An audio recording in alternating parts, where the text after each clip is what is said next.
He's asking to talk to his dad now. Dad comes in. This bitch Chris, this bitch Chris is trying to whisper. This is so intimate. Hi guys, welcome back to the Shannon Show. Hello if you're new. So today's video is going to be a spoiler review / discussion / analysis of Netflix's latest documentary, American Murder: The Family Next Door. I hope everybody is doing as well as can be, and I really do hope everybody is being as proactive as possible in supporting the Black Lives Matter movement. And if you're still on the lookout for some resources, I've linked some in the description. Feel free to comment down below your thoughts on my commentary. I'm always up for a chat, I'm always up for a debate. And if you like this video, give it a thumbs up. And if you didn't, give it a dislike. No hard feelings. So, American Murder: The Family Next Door. Let's talk about it. I didn't know anything about this case coming into it. I didn't do any reading before watching it. So from what I had seen, I kind of thought it was going to be another one where the husband kills the wife and the husband tries to act like he didn't kill the wife, and then we find out that he killed the wife. And I feel like I was mostly right. But let's talk about it. The beginning of the documentary starts off, we're introduced to the victim, Shannon Watts. She's kind of presented as this woman who comes from a happy marriage on paper. She's very active on social media. It's kind of like she's a mummy blogger of some sort. It seems like her family are very liberal, like her and her husband work, they share the childcare, they both do the chores. It looks like pretty much a family YouTube couple that you would see. But obviously we already know going into this, shit ain't rainbows and roses. Then we're kind of thrown into the drama, and Shannon goes missing. And obviously I'm instantly thinking the husband had something to do with it. So what already seemed off to me is that this friend was so concerned about Shannon when she went missing. She had barely been missing 24 hours, but they had gone on this business trip, and she was basically saying how the vibes was off, how she was distraught. And when she was trying to contact her that morning, she couldn't get through to her. And I'm guessing this is probably unheard of her not getting back to people, not having contact. She went to the house, her car's outside, no one's inside. But for me, it was already setting off alarm bells why this friend is so concerned. It seemed like she was a good friend. She knew it seems like she knew her friend well. So the fact that she is so concerned makes me believe that she already knew that there was something going on between her and this husband. So obviously the friends called the police. The police get there, but they're not allowed to get into the house until the husband comes home. So now this is making me even more suspicious, because it's like, why isn't the husband there? Because I'm kind of thinking, has the friend not contacted the husband to say she's worried about her friend? Or did she think not to because she was suspicious of the husband? That kind of detail, it was already sending some red flags my way. So then the husband Chris comes home, and he is just calm, like suspiciously calm. I mean, your wife's gone missing. It's just bizarre to me that he was so calm. Like, I mean, there's calm as in calm, you're processing the situation, you're trying to be calm. And then there was like, this is just any other day, like not a worry in the world. And then also the fact that his wife was also pregnant as well, it didn't really make sense to me. So they get in the house. It seems like the friend is the only one who cares about the wife, because he is still acting very casually, like suspiciously casual. The friend is like, her phone is here, her medication is here, something isn't right. We're going into the children's room. Bearing in mind, we're all seeing this through the police body cams. And he's like, oh, the children's blankets aren't here, and they usually take their blankets with them, but most of their other stuff is there. So I'm just kind of like, this seems suspicious that he would point that out. He's pointing it out. He seems very casual. There's no concern on his face. And it kind of seems like he's trying to throw the police a bone, throw the police in a certain direction. That's what that instantly sounded like to me. And for me, usually when that happens, it's somebody who's guilty, who's trying to throw some evidence that points the police another way. And for me personally, that is a rookie move. I mean, the blankets are gone, but everything is here, and you choose to point that out. Suspicious. Obviously, the friend knows that something is off, and she looks like the only one that's in distress here. And I kind of feel like she wanted to go off on the husband. I felt like she wanted to say something, but she felt like she couldn't say it in that situation. And I feel like she couldn't say it because the husband was there, or she didn't want to accuse the husband without having any evidence but her intuition. But I feel like the friend knew something was off, and I feel like the friend at that point knew that the husband could potentially be responsible for it. But what do you guys think? That's what I kind of suss. So as I was saying, this husband is just unreasonably, this husband is just suspiciously calm. He's saying the wedding ring is here. So I'm kind of thinking, okay, you've come home. The friend is concerned about your wife. Not only is your wife missing, but your 2 little kids are missing as well. The calmness is unbelievable. And then he starts to do this thing where he starts to put his hands in his head to try and look a little bit concerned. And for me, that was an acting moment there. And he's thinking, okay, I need to look a certain way. I'm not looking frantic enough. I'm not looking upset enough. So I need to try and make it look like I have some degree of emotion. And when he did that, I was suspicious. But I'd be interested to hear from you guys. When you peeped that moment, were you suspicious? Did you feel like he was acting? Or at this point, you weren't really suspicious of him? I'd be interested to hear from you guys. So after that, Chris, the husband, is making a point that she has left her wedding ring. And I feel like he's trying to now point the police in the direction of she has left me with the kids. And then he starts talking about, I know that she was unhappy with the marriage. So maybe I feel like maybe he was trying to point that she maybe had ran away and hurt herself and the kids. That's kind of the seeds that I feel like Chris was trying to plant in that situation there. And then on top of that, but I'd be interested to hear from you guys. At that point in the documentary, were you suspicious of Chris or not? Or did you feel like she had perhaps just taken off? And this perhaps was a story of a murder-suicide within the family? Because I feel like, when it says, American murder, it's one or two things. Somebody killed somebody, or somebody killed themselves and the kids. It could go one or two ways. Obviously, in the backstory that we saw, it seemed like Shannon had a difficult life before finding Chris, and Chris was her saving grace. She hadn't come from a lot of money. She had worked hard, and she managed to secure this house, but she got into this marriage where she was made to feel insecure, and then she was battling illness, and then this angel Chris came. That's kind of what this story had presented. So perhaps maybe a history of mental illness. That was perhaps a narrative I thought they were going to pursue at that point, but I already knew this husband is suspicious as fuck, and I think he had something to do with it. We go to a neighbour's house. I'm not sure what neighbour this is, if this is a next door neighbour. I'm assuming this is a next door neighbour. We go to the next door neighbour's house, and the next door neighbour has some sort of surveillance technology that has a street view. And he was like, yeah, to the police, I have footage, it's always on. I could show you some footage from the night when Shannon went missing.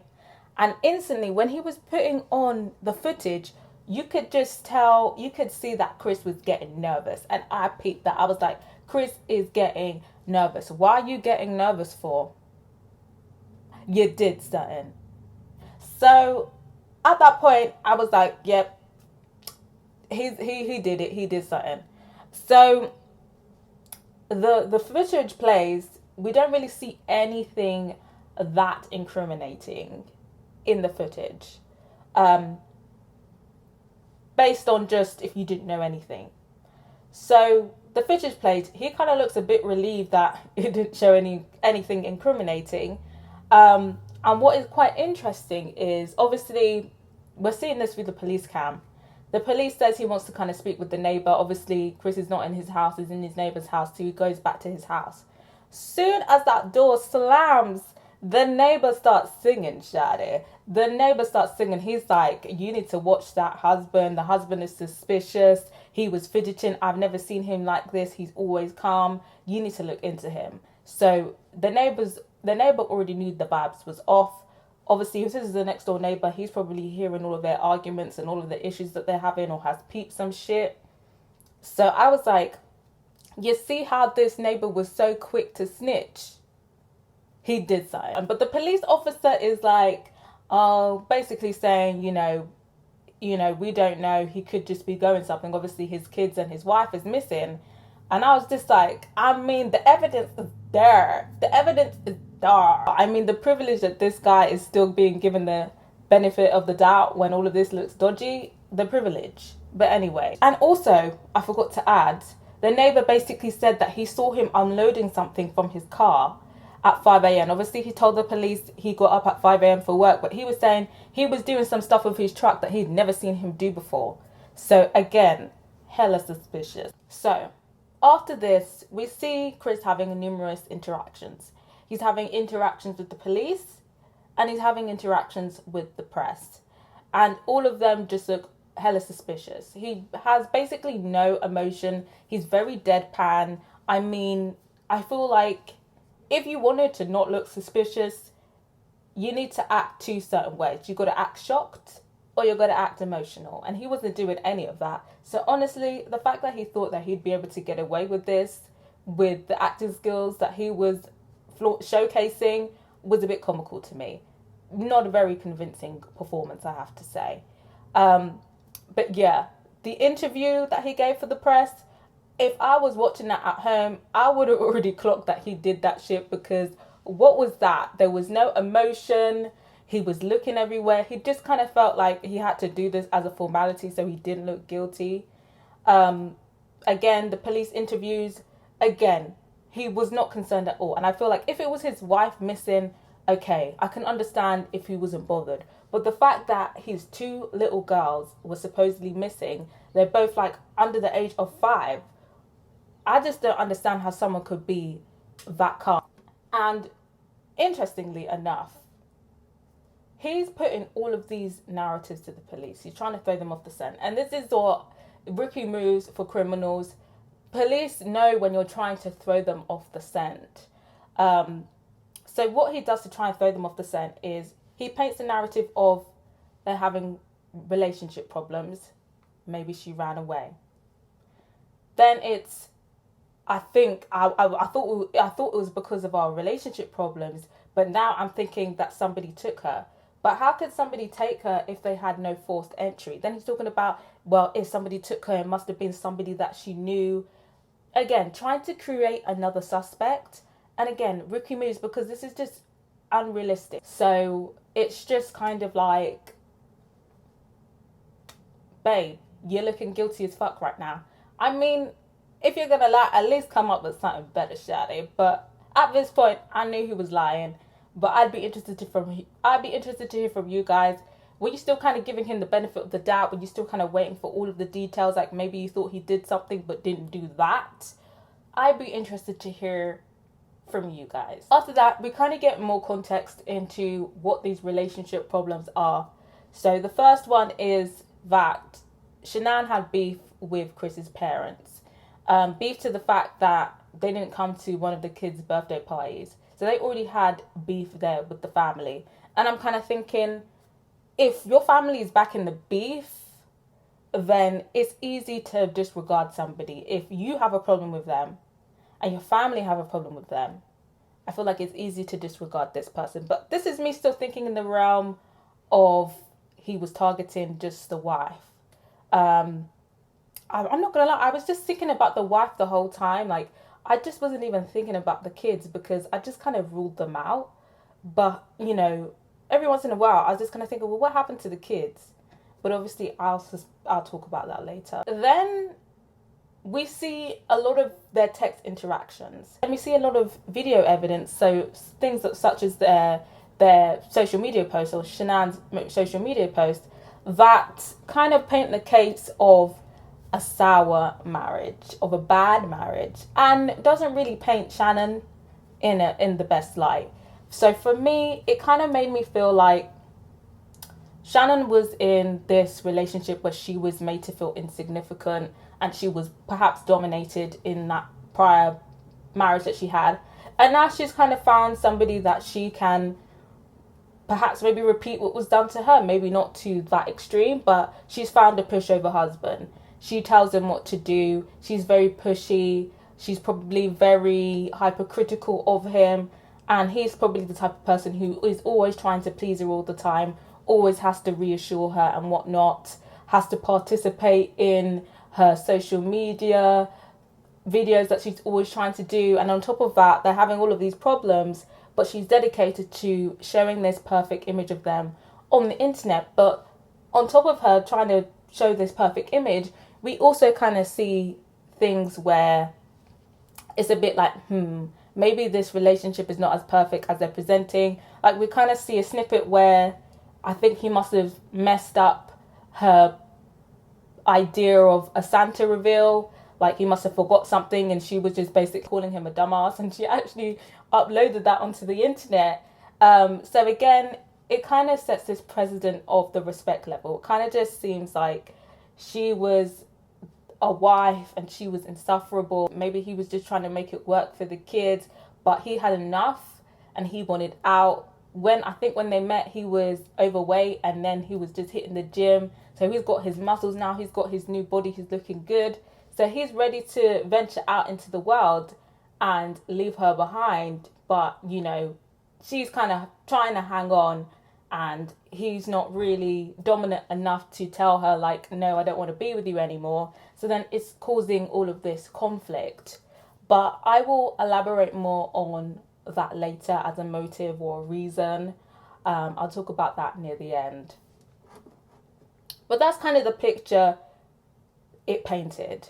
So then at this point, I'm kind of thinking, okay, it's very clear that Chris did kill his wife, and perhaps they were having some disputes, but I kind of still wanted to hear the details. I don't think death is ever justified, but I'm not gonna lie, I wanted to hear some context, because I was thinking, well, what is it? Is it just like he fully just premeditated, he fully just had enough of her and killed her?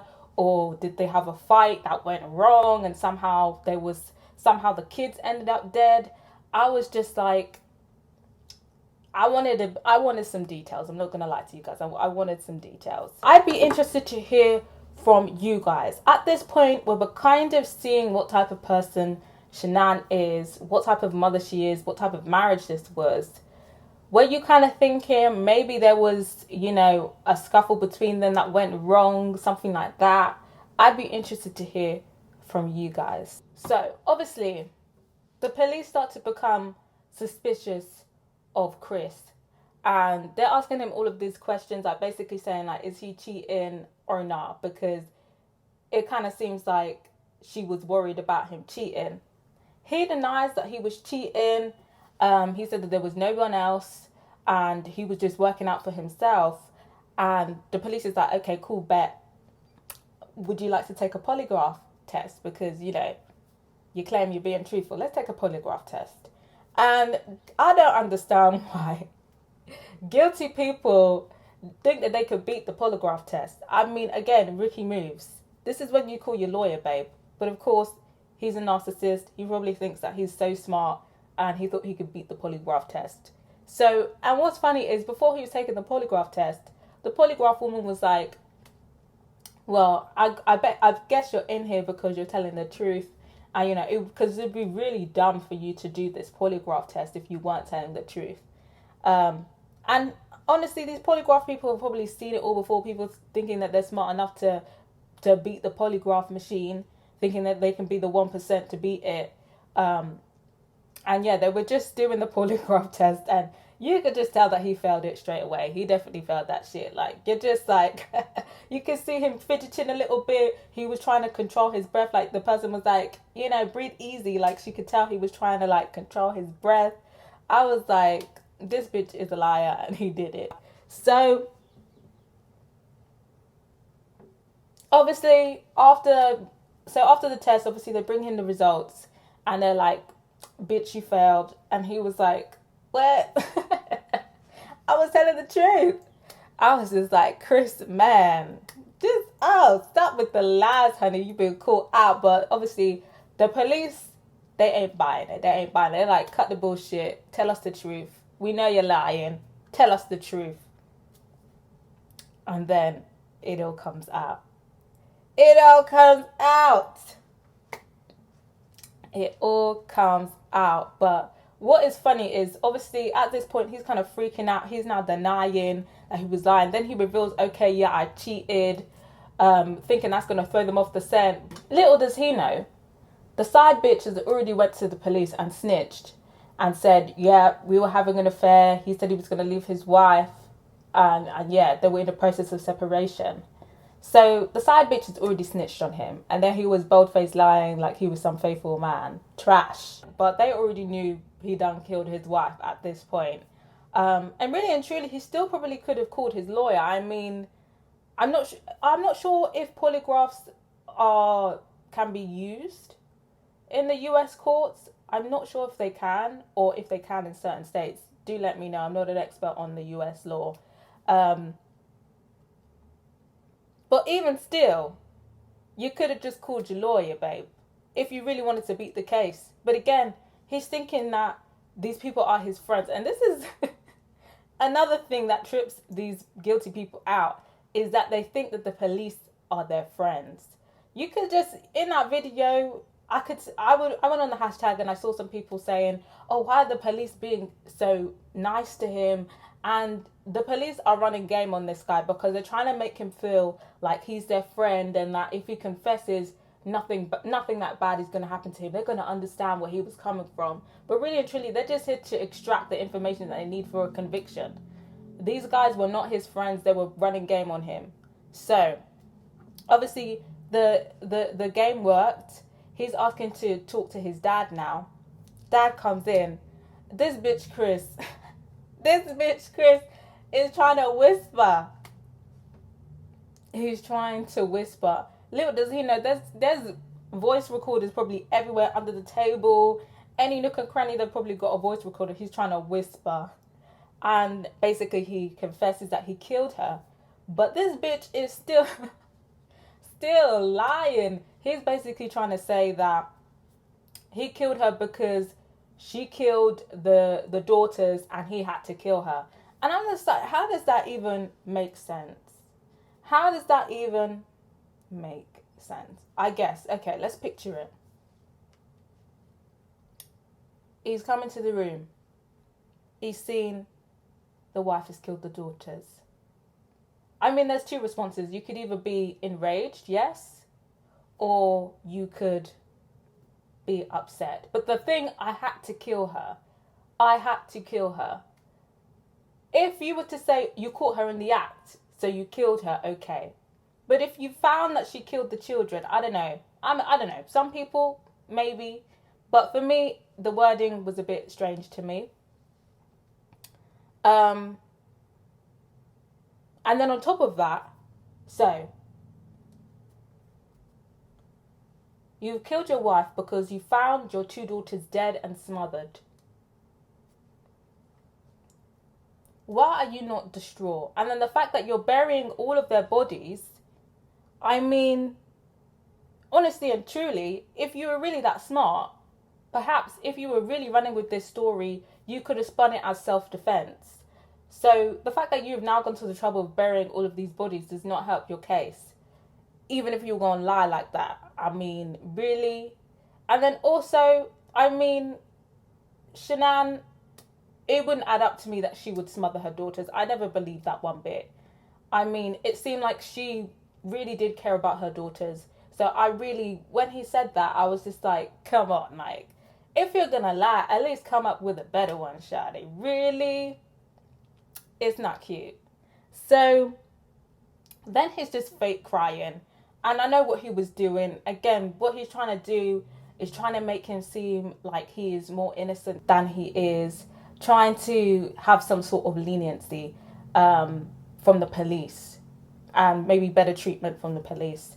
And I just saw right through those tears, and they were just so fake. And I was like, I mean, if you were gonna fake some tears, you should have faked them before, babe.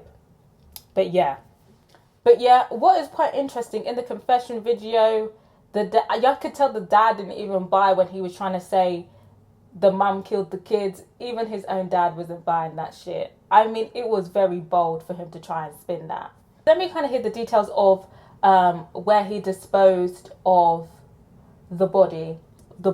This is him now still going with the lie, the mum killed the kids. What again is just, for me, rookie moves. He's basically buried all of the bodies at his work site.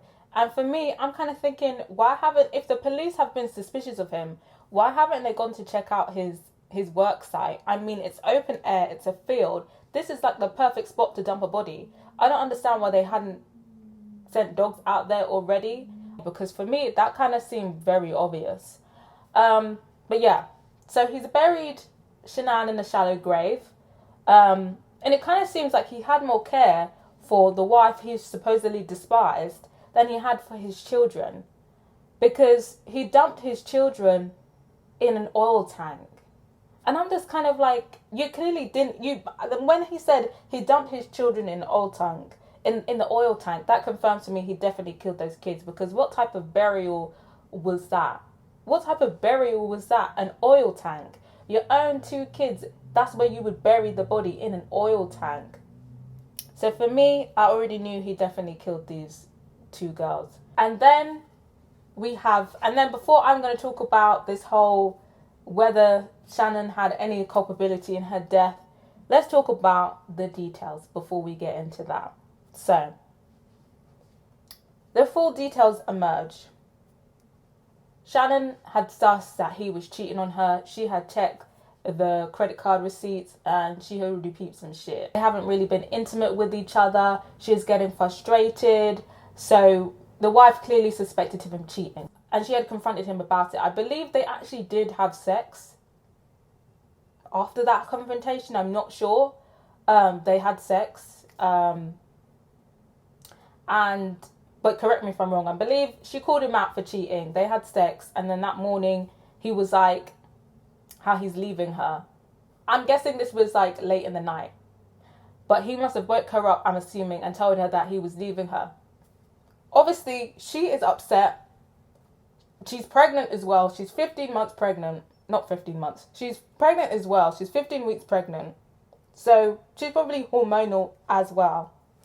And she's just basically like, you're never going to see the kids again. Probably fuck you and all of this other stuff. But it was just talking. For me, from what his description sounded like, there was no physical altercation. She was obviously upset. Her husband has cheated on her.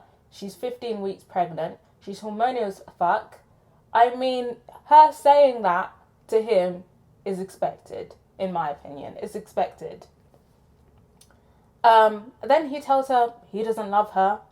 We don't really hear what she said after that. I don't know if she kept shouting at him or she kept it quiet, but there was no physical confrontation.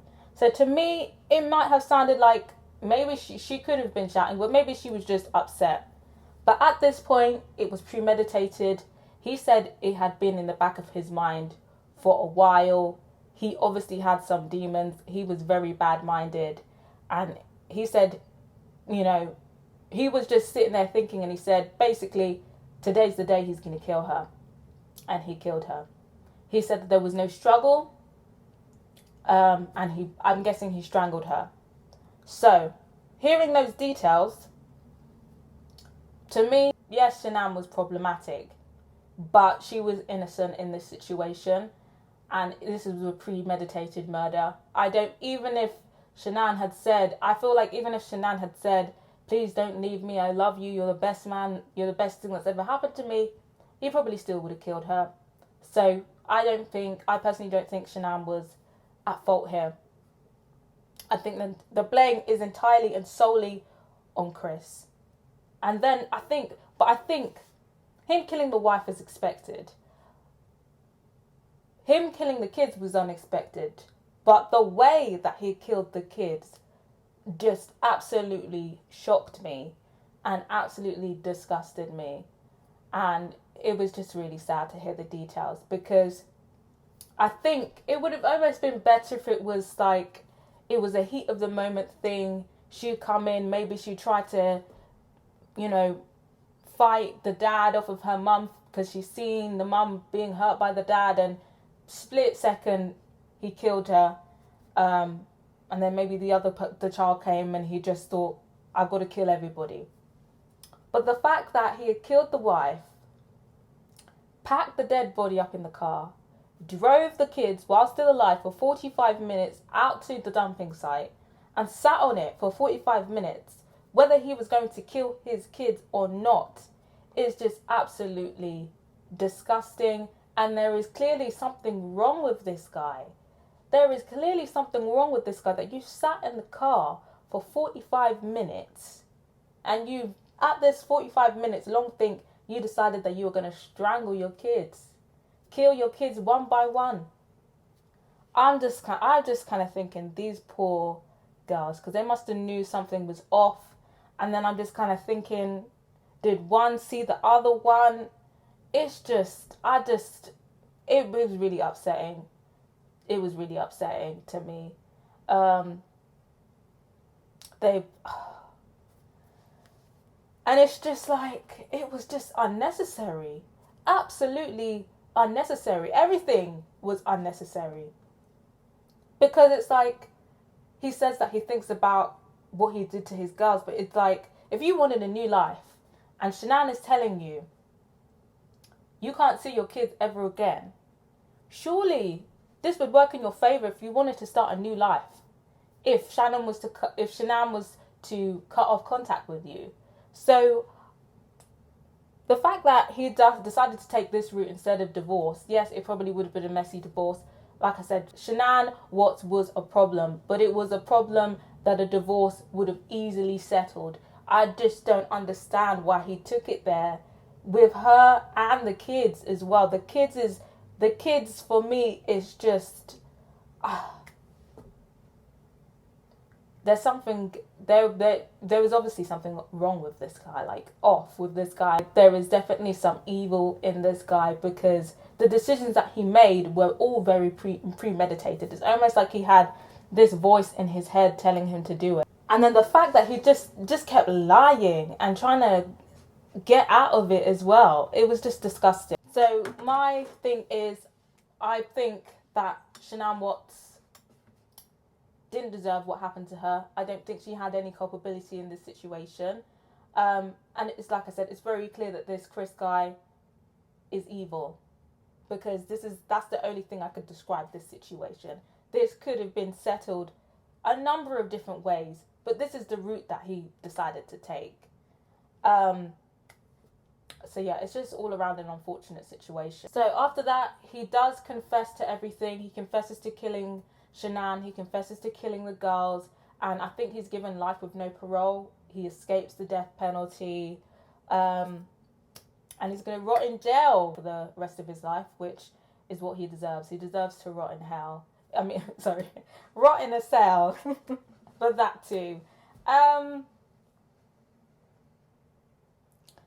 It's just very strange as well. The parents, I don't know, I feel like the parents don't even seem that bothered. Chris's parents don't seem that bothered. I feel like his girlfriend was like, took her boo being a killer surprisingly well as well.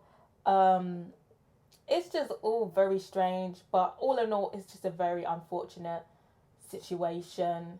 And I don't think it's a situation that could have been avoided. I think Chris had always had a killer within him, and I mean, like I said, there were so many different avenues he could have taken. There was obviously something wrong with this guy. So I'd be interested to hear from you guys.